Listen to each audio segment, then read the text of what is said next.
Hello दोस्तों, स्वागत है आप सभी का। जो बच्चे क्लास 10th में हैं और 2026 में मैथ्स का पेपर देने वाले हैं, तो उन बच्चों के लिए हम आज 5 ऐसे क्वेश्चंस लेकर आए हैं जो बोर्ड एग्ज़ाम के लिए वेरी इंपॉर्टेंट नहीं बल्कि मोस्ट इम्पोर्टेंट क्वेश्चन है। ऐसे क्वेश्चंस जो बोर्ड में हर साल एक या दो हमेशा आते ही हैं। तो ऐसे क्वेश्चंस आज हम सॉल्व कराने वाले हैं बहुत ही रोचक तरीके से। तो आप वीडियो को अंत तक जरूर देखिएगा। तो शुरू करते हैं। पहला क्वेश्चन ये है बच्चों, हमारा सबसे पहला क्वेश्चन है। इसमें ये ट्रिग्नोमेट्री यानी त्रिकोणमिति जो क्लास 10th है उसके चैप्टर 8 का ये क्वेश्चन है। ये मोस्ट इंपोर्टेंट, बहुत ही मज़ेदार और बहुत ही ज़बरदस्त क्वेश्चन है। इसे सबसे पहले हम यहाँ पर हल करेंगे जब से, तो सबसे पहले इस पर 3 साइड है, यहाँ पर 1 2 3, तो इनको हम मान लेंगे। हल करेंगे जब यहाँ पर हम, तो यहाँ पर हम सबके मतलब इसे हम कहते हैं ए, इसे नाम देते थे बी, और इसे हम नाम देते हैं सी।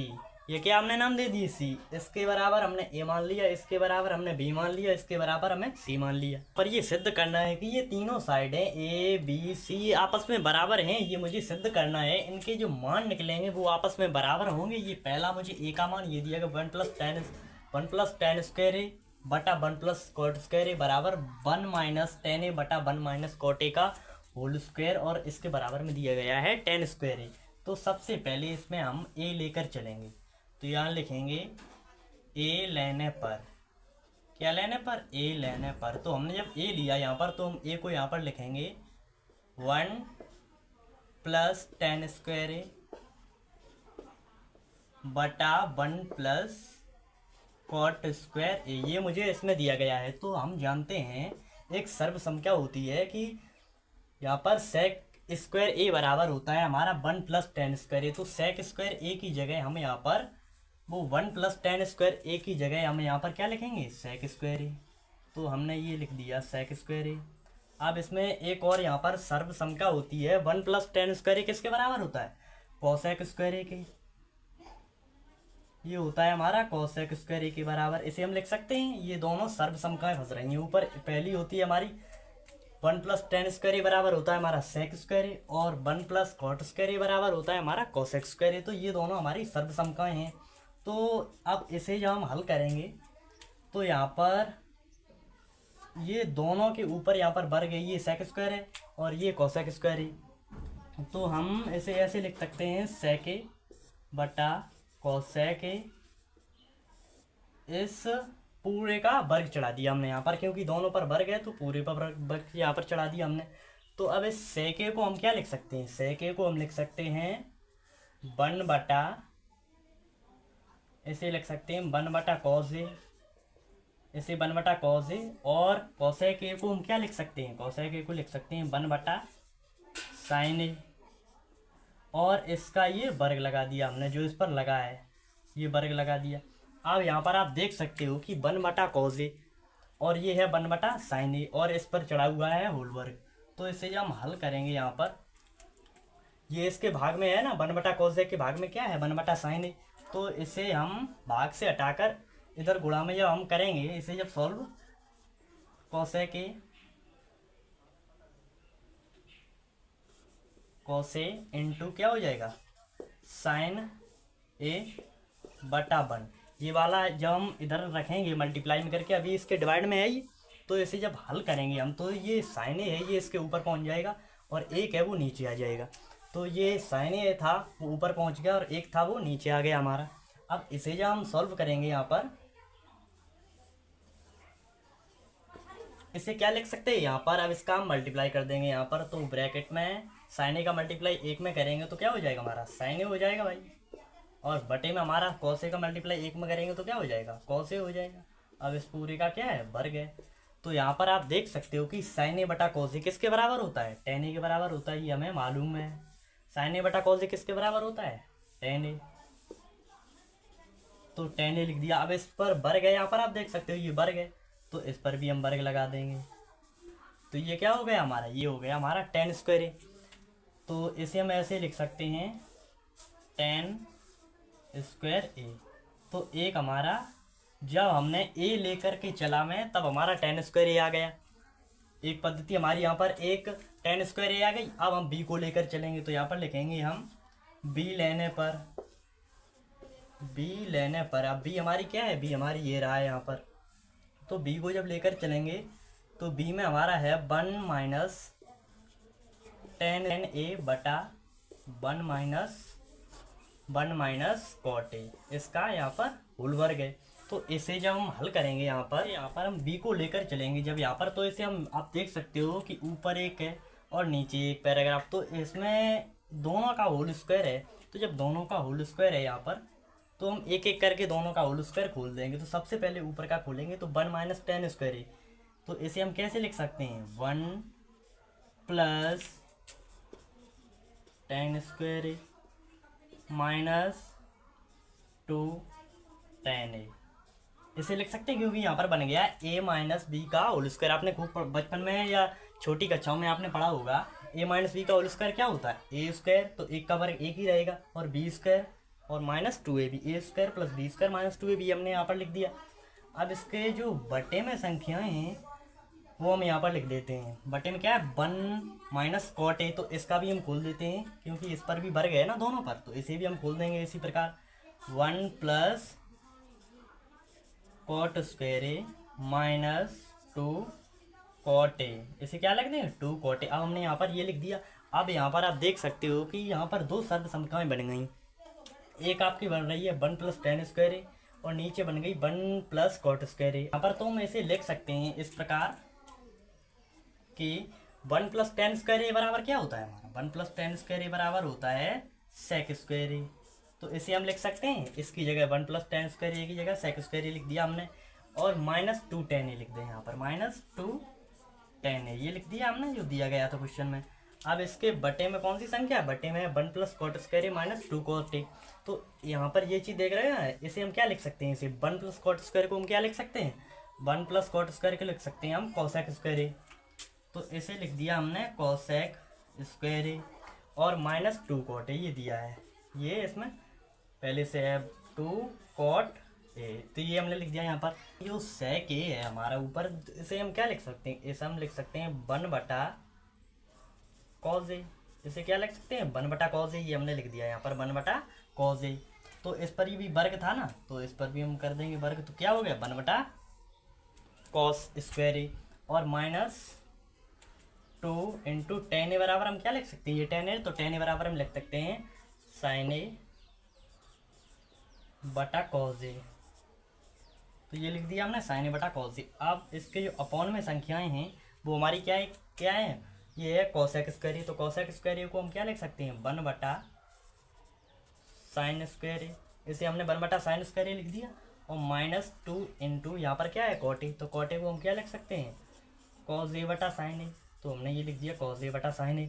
अब हमने इतना लिखने के बाद ऊपर आप देख रहे हो कि ये अंश और ये है हर, इसमें दोनों में ऊपर नीचे यहाँ पर मुझे भिन्नें दिखाई दे रही हैं। तो इसे हम हल करेंगे यहाँ पर, तो हम देख सकते हैं कि cosec स्क्वायर का मल्टीप्लाई जब हम cosec स्क्वायर में करेंगे तो क्या हो जाएगा, तो हो जाएगा हमारा cos क्यूब a। ये क्या है cos स्क्वायर a और ये है cos a, तो ये क्या हो जाएगा cos क्यूब a।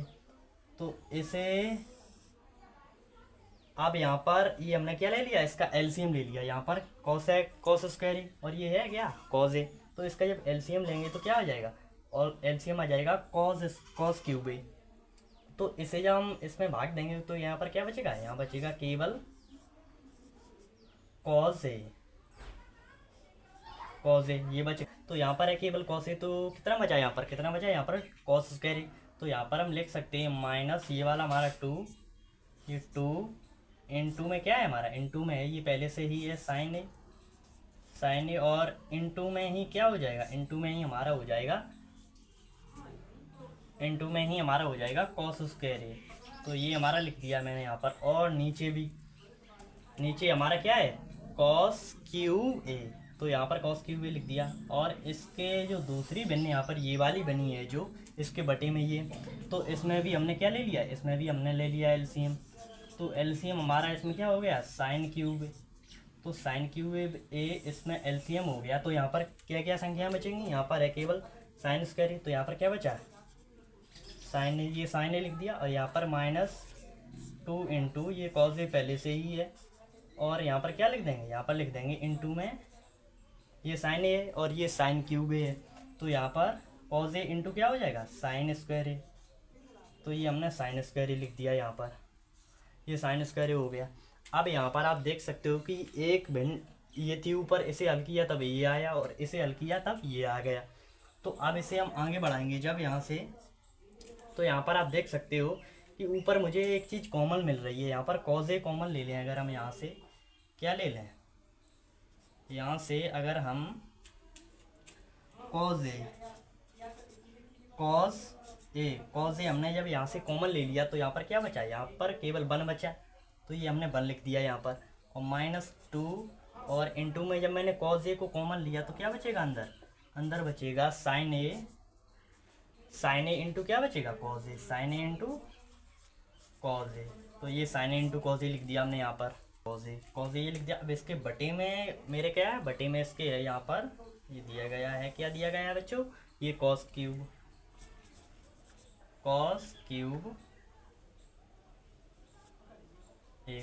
ये दिया गया है। तो अब ये मैंने यहाँ पर लिख लिया। अब इसकी जो बटे वाली संख्या है वो हम यहाँ पर लिखेंगे, वो भी हमने ये लिख दी यहाँ पर। यहाँ पर क्या बचा, यहाँ पर भी हम साइन ए कॉमन ले लिया, अगर यहाँ पर भी हमने ले लिया साइन ए कॉमन, साइन ए जब हम यहाँ पर कॉमन ले लेंगे तो यहाँ पर क्या बचेगा, यहाँ पर बचेगा 1 - 2 ये वाला इंटू कॉज ए इंटू साइन स्क्वायर ये बचेगा यहाँ पर, ये हमने लिख दिया तो है, ये बचा यहाँ पर। अब इसके जो बटे में साइन क्यूब ए ये हमने लिख दिया। तो अब यहाँ पर आप देख सकते हो कि कॉस ए से हमारा कॉस क्यूब ए कट रहा है ये यहाँ पर, और साइन ए से मैंने साइन क्यूब ए को काटा। तो यहाँ पर क्या क्या बचा, फिर हम यहाँ पर लिख लेंगे।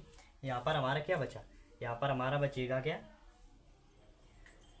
1 - 2 sign A into cos A, ये हमारा ऊपर बचेगा। और नीचे हमारा क्या रहेगा, इसके नीचे हमारा ये रहेगा ये वाला कॉस स्क्वायर ए। तो हमने कॉस स्क्वायर ए लिख लिया यहाँ पर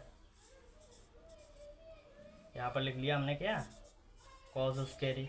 अब इसके जो बटे वाली संख्या है, ये इसके बटे में थी ना ये वाली लाइन, ये बड़ी लाइन है ये वाली, ये इसके बटे में जो संख्याएं हैं, अब ये जब इसमें मल्टीप्लाई का साइन लगाएंगे तो ये वाली संख्या हमारी ऊपर पहुंच जाएगी। तो ऊपर हमारा क्या बचेगा, ऊपर बचेगा केवल साइन स्क्वायर ए, क्योंकि यहाँ पर साइन क्यूब था और साइन ए से मैंने इसे काटा था तो साइन स्क्वायर ए बचा।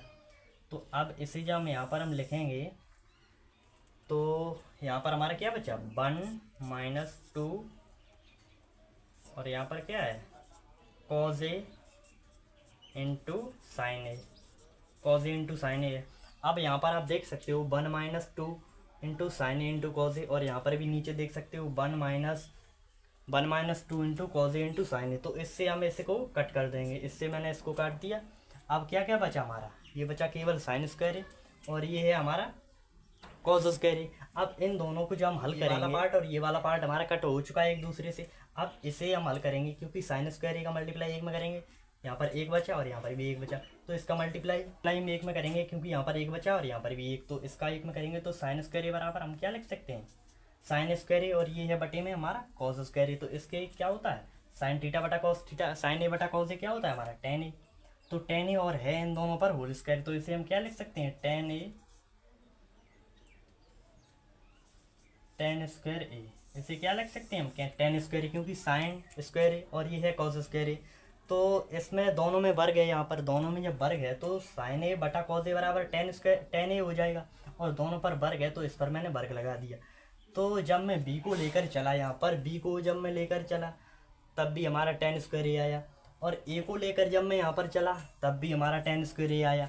तो ये दोनों आपस में ए और बी हमारे कैसे हैं, ए और बी हमारे आपस में बराबर हैं, और सी भी हमारी बराबर होगा, क्योंकि इसे लेकर चला तब भी टेन स्क्वायर ए आया, और बी को लेकर चला तब भी टेन स्क्वायर ए आया, और सी में हमें क्वेश्चन में ही टेन स्क्वायर ए दिया गया, तो मुझे सिद्ध करने की ज़रूरत नहीं है। तो ये हमारा सिद्ध हो गया। यहाँ पर क्या सिद्ध हो गया, ए बराबर बी बराबर सी। तो यहाँ लिख देंगे हम एच पी, यानी हैंस प्रूव्ड। यही मुझे सिद्ध करना था, यही हो गया हमारा एक क्वेश्चन। ये बहुत ही मज़ेदार क्वेश्चन था और बहुत ही अच्छा क्वेश्चन था।